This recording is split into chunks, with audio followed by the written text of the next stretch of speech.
I try my best not to talk about Donald Trump and some of society's issues. I talk about other things in general, and I just try to steer away because you literally have something to talk about every day if you go down that path. And to be honest, um, it's just like chasing a lunatic, to be totally honest. And it's not a good place to be, really. Um, he does a lot of wacky things, and he just seems he's got into a position of authority where he can be a criminal, pretty much, and can make some incredibly dangerous decisions. And he can destabilize entire societies around the world, not just in America.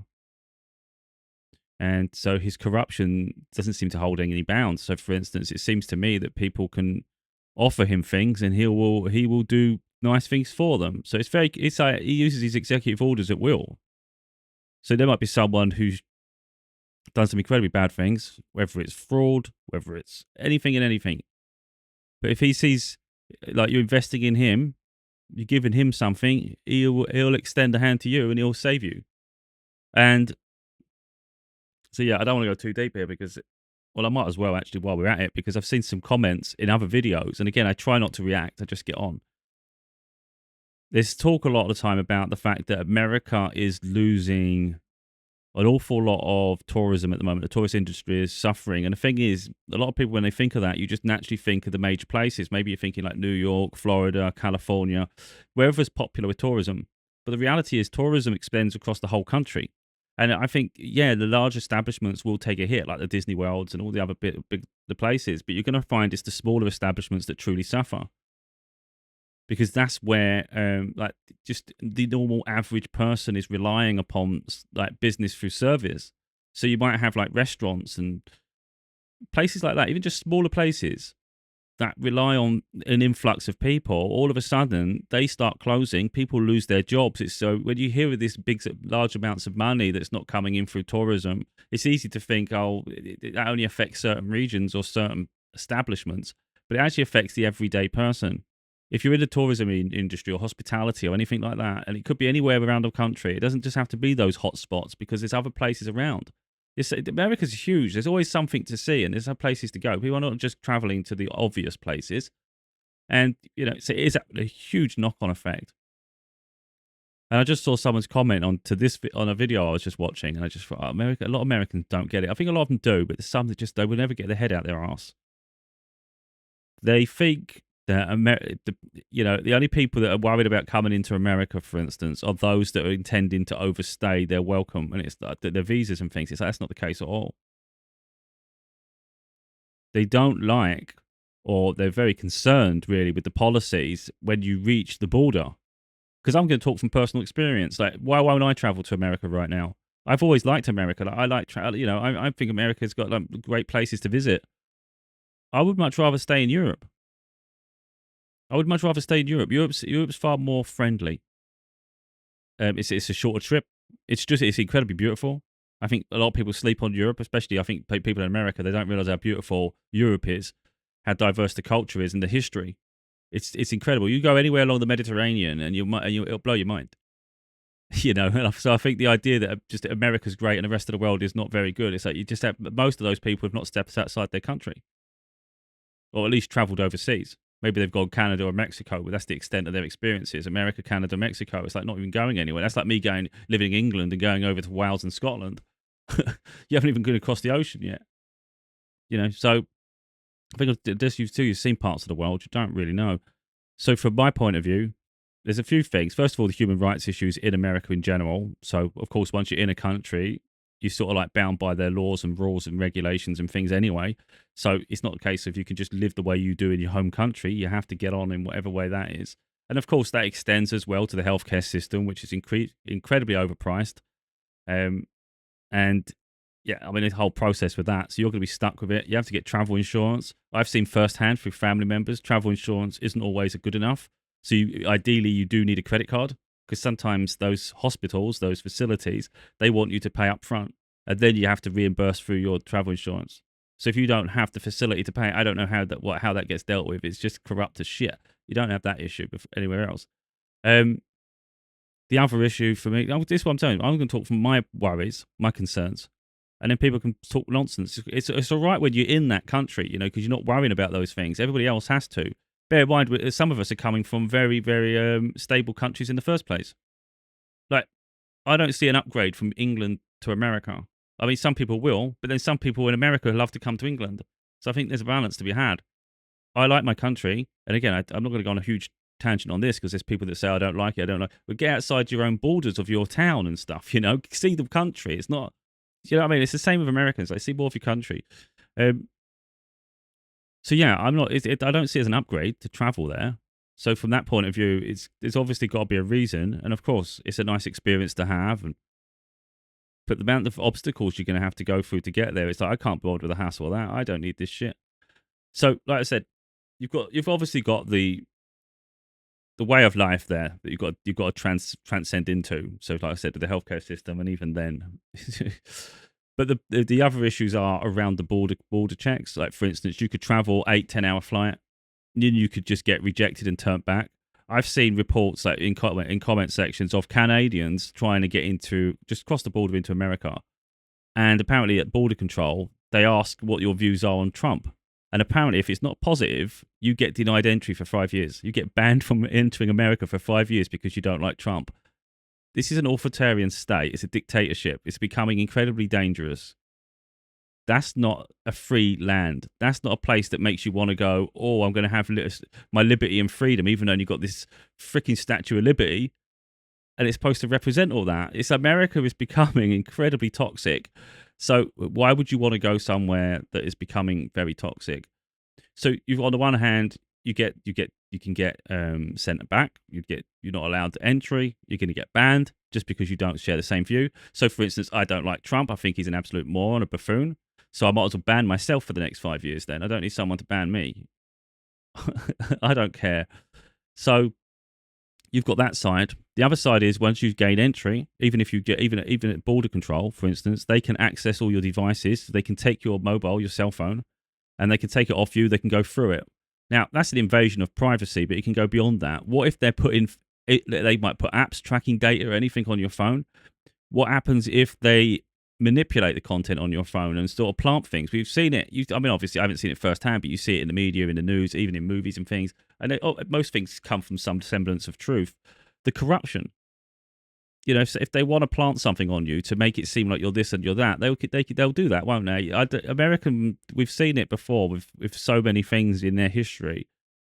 They're not above doing some nefarious things to get what they want, and that is sometimes setting people up. So do I trust border control? No, I don't. Do I think if I was to fly out, even though I have no criminal record, I've got no problems at all, I just don't like Trump. I've got nothing against America per se, so I'm not a threat to America. I just don't like Trump. That's it. That's the only issue. So based on that information, do I think personally that I would get through border control? Probably not. Especially someone like me who's transparent and honest. If I get asked what are your opinions on Trump, I'd say he's an idiot. And I don't care if I've just flown 10 hours. You're asking me straight to my face, I'm going to say you a straight answer. Well, that's probably going to get me banned. It's so stupid. The other side of that, of course, is we've seen that you've got your invasion of privacy. There's even more risk that they actually plant things on you, so then they can do even worse things. But now I'm hearing reports that Trump wants to start deporting people because he's already doing it to places like, I think, is it Ecuador? Is it Ecuador, El Salvador, or something? I can't remember what you did. I don't know where he's sending people. He's not just returning people. So sometimes what the best way, of course, is you get just sent home. It's inconvenient, but at least you're going home. The other side is they detain you, so they put you under questioning, and then they can deport you somewhere else. Like, how mad is that? You travel all the way overseas. It's take 8-10 hour flight. You're just there to visit. You're not worried about overstaying a visa. You have no intention. Anyone in the right mind knows that if you overstay a visa, even by a day, you will be banned from America for a period of time. It has severe consequences. So don't even go anywhere near overstaying. So I would never have that intention. You can do adjustment. You can file for adjustments to the visas. Do things the smart way. Do it with the right intentions. But yeah, I think one of the big fears there for me is obviously the privacy at the border, because once you're at border control, you're not actually in America, so not the actual Your civil liberties don't actually happen until you've got through the border and you're actually in America. So at the airport, it's a free for all. It's crazy, and they're abusing that. So effectively, I could fly to America, get questioned, be detained, and then they could make it seem far worse than it is just because you don't like someone, which is absolutely outrageous. And then what they could do is detain you, and then they could end up deporting you to other places. And now they're talking about trying to deport people to Sudan. It's like, this is outrageous. These are dangerous places, and it's like, so that's, you only intended to travel somewhere. Now you might get deported all around the world. And like, what if they was to detain you and take your passport away? Like what? That can escalate quite rapidly. Yet you're just going on holiday, or you're just going to a meeting, or you're just doing something, and you have no ill intention. So when someone comments going, "Oh, is it the only people not coming to America are the ones that intend to overstay their visa?" It's like, no, it's not. It's the ones who have intelligence to know that America is very toxic while Trump's in charge right now. And the fact that you are risking your liberty, your freedom, just to try to enter that country, and your life could be turned upside down just by entering, it's not worth the risk. Because you got to think about that. The repercussions are huge. Even if they just detain you for an extended period of time or something, people have bills to pay at home. They have the power to cause so much instability. You may come home and you're homeless because you haven't paid your bills and things. If you've got a job, you might lose your job because you haven't turned up. You know, people don't think about it. Some people, when they sit on their high horse, they don't think about all those things. It's like, you're literally not accountable because you're not turned up. So it's what, you've gone AWOL. And then no one gets held accountable. So the American government can do all that, and they say this is all part of the laws and all that thing. And Trump's abusing his law all the time. I've been saying it for ages. You go back enough of my videos, I said this. I said he will get caught out eventually. And all the people who have supported him, like his press secretary and all that, they think they're immune at the moment. Because it's quite obvious to me, and I'll just say it now, Trump is of an age where he's got nothing to lose. He wants to be a martyr. He wants to be remembered. He just wants to go down in history. But he's got this like grand idea of himself. He literally thinks he's like some messiah, but he can't even articulate sentences. He talks absolute nonsense. He tries to elevate everything he says. So he'll use big words like strong, strength, you know, and it's like, mate, you're talking shit. None of what you just said makes sense. It's not in depth. You're not doing coherent sentences because you're trying, a bit like Boris Johnson in the UK. He used to bumble his way through and to mumble. It throws you off. So you don't get it. Like, you hear me? I talk articulated. I communicate very strong.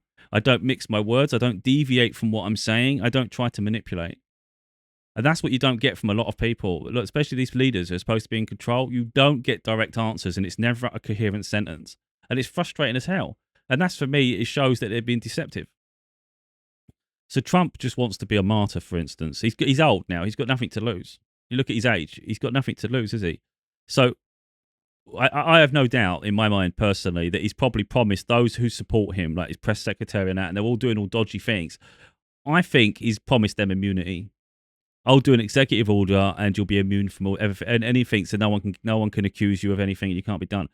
The only thing that's coming unstuck now is because he's been given sort of immunity to executive, like he's using these executive orders to do immunity to people who've just, maybe they've given £1 million to his campaign, but they've fraudulently, you know, done stuff for, they've took 10 million off people, you know, and they're getting like court cases against them and things, and then he gives them immunity. I mean, how corrupt is that shit? And the problem is now, I think one of the, I don't know if it's the senators or Congress or somewhere, but somewhere's flagged something, and apparently they're investigating these things because he's abusing his powers with the executive orders, and also with these tariffs. They've actually rescinded the tariffs through the courts. I don't know if it's the Senate. I don't know all the levels, but they're saying he's gone above his authority because he's the president. He thinks he can do anything he wants, but some things have to go through, I think, Congress and all those things. So it can't just be one person gets to decide everything all the time. So there are certain rules, and he's trying to circumvent them and take away power from others. So it's very corrupt right now. And I think where people might come unstuck is where they expected his protection. I think by the time he finishes, he may struggle to protect himself. So he wants to be a martyr. He wants to be remembered. He wants to make big changes. But he's going about it too heavily. And he doesn't care about the collateral damage, especially with his age. And he's a narcissist as well. So The people who are supporting him, I think, are going to come unstuck by the end. And I said that before. I said with 4 years' time, when he's due, when there's another election, the people who are currently in positions of authority and power, they're going to lose those positions and they're going to be held accountable. We saw it last time when Trump was removed. It's going to happen again. So you have to literally just wade through the period of instability and anticipation for the change. But it's just really frustrating because America's position on the world stage is just diminishing by the day. And what inevitably happens is people become comfortable with the new surroundings. So let's say people travel. Let's say a lot of Europeans were traveling to America for holidays and things like that. And America's a nice place to go. But they start staying in Europe a bit more, maybe do more local countries, and you just start different cuisines. You get to see different the different diverse cultures. But of course, it's all beautiful as well. And you realize, you know what, it's cheaper here, and it's easier to get to. We have the same democracies. We have things in common. It's fair. They've no reason really to start looking over to America because America is just less attractive. It's a huge travel costs. It's like the journey as well. And you've realised that even if America changes in 5 years, like 4 years after Trump, for instance, it's like it still has to fight. It's still unstable because they've still got to reset and undo everything that happened there. And it just seems to be one corruption after another because no one seems to agree. And I always say that the politics are not fit for purpose over there. Not we're trying to attack things. It's just I think sometimes people need to realise that when they don't leave the country and they have an opinion on something that maybe doesn't affect them, they misread the situation. So they speak for everyone else saying, well, it's just because people can overstay their visas. That's the only ones that aren't coming. What, $18 billion in tourism is suffering because those people wanted to overstay their visas. Get out your ass. No, there's deeper concerns that you could end up in Sudan or some South American country just because you wanted to enter America. You're going to get detained and have your human rights violated. I heard something. I think there was, I don't know if they're from Australia. I saw something else again. I was tempted to talk then. Apparently, someone had, like someone's wife, like someone who's in the military, their wife entered America and they're from Australia. And apparently they got detained at the border and they had a cavity search. Now, you know, the word cavity search doesn't sound too bad, but think about what a cavity search is. It's a violation of your body, an internal violation of your body in a way that you wouldn't normally let people violate your body. And apparently the guards or the people did it to her 3 times. 3 times. And like someone said, I can't use the word because you say the word, you get flagged. It'll be all sorts of shit. But you know what the word is. You know, that was definitely not some sort of thing to do on duty. They did that for pleasure or whatever they were doing it for, you know. And it's like, again, when you're at the border, the law doesn't apply for some reason. Of course, the people could be held accountable if you took it up, you know, in terms of courts and things. But it's just unreal what goes on, isn't it? And you're literally at the mercy. It's quite crazy. So, yeah, when someone just says, oh, well, people just, well, it's because they're going to overstay their visa, it's got nothing to do with that. It's just America is dangerous right now and they're fighting against themselves. So it doesn't make it a very fun place to go, does it? And that's my take on it. And again, I don't want to keep talking about Trump because he's an idiot and you talk about him every day because he's always coming out with something. Like I saw something, I like the fact that reporters are starting to challenge him now. They called him something about he chickens out when he sets tariffs. He always backs down and he didn't like that. He's only just heard of it live while that person was answering and you could see him trying to figure it out in his head. And when he finished talking, he said, you know, that wasn't a very nice question, that. You know, you should be ashamed asking a question like that. Don't ask it again. Or something like that. I can't remember exactly how he said it, but I thought you were a joke. Oh, because he does back down all the time, doesn't he? If you look at it, all the tariffs he's set, he's had to keep back down because people are challenging him. And again, I said that back in January. I hope countries stand up to him and don't keep thinking America's this superpower where you have to bow to him all the time because otherwise you're always bowing. And countries are standing up and he's having to back down. And if you actually look at him, which I find amusing, he's actually looking exhausted. He doesn't look like someone that's glowing and radiating, does he? That's someone that's actually doing really well. So I find that amusing in myself. The stress has got to him. Then I saw Elon Musk, where Elon Musk has just left Doge, whatever he's doing, nonsense. He's just realised Tesla's completely blown up. And I'm honest, I don't think it can be recovered. People got no interest in the brand anymore. So there's nothing you can do once a brand hemorrhages like that. And I think he's now left whatever he was doing to try to salvage what he has. And I think personally, he's going to realise that, You know, there's no such thing as being this superpower, this super person, because that's what he thought. He thought he was untouchable. Like, I'm the richest person in the world, whatever the hell they want to proclaim themselves to be. So they do think they're untouchable until their wealth diminishes and people don't, they just lose everything. So it's about having humility. And he just doesn't have that, does he? So now he's going to act. Now he's throwing Trump under the bus, and he's trying to act like he was trying to do something good. And it's like he's just trying to save his reputation. And unfortunately, it's gone. Well, I wouldn't say unfortunately. I think karma comes, doesn't it? But anyway, let's just see this little thing while we're at it, because this is what I was going to show in the first place. So I don't know, I can't remember what it was now. Oh, it's about tourism. So like I said, someone did say in the comment section. Well, someone said, "Why would anyone go to America?" Someone put for a laugh. Don't be. I like America still, so don't think it's that. It's just the way it is, you know. Only 10%. I thought it'd be much worse, to be honest. So they're saying only 10% down. I thought it'd be a lot worse as well. Someone's put we were booked to Florida from Ireland, but cancelled going Canada instead. No one wants to go to United States of dictator Trump for holidays. Someone's put it down to money. They're saying it's cheaper to go somewhere else. Yeah. This is what I'm talking about. Look, I just don't want an unexpected stay in El Salvador. Exactly. He doesn't realise that. I saw something before where they said, "Oh no, tourism's still going to thrive." I thought, why would you think tourism's going to thrive when you keep deporting people and send them everywhere else? Someone's put, "Man, I mean, I'd rather go El Salvador on my own terms without a detour to the US." This is what that idiot said. I say idiot because you've got to be a bit uneducated. The ones not coming are the ones who are likely to overstay visas. This is a good thing.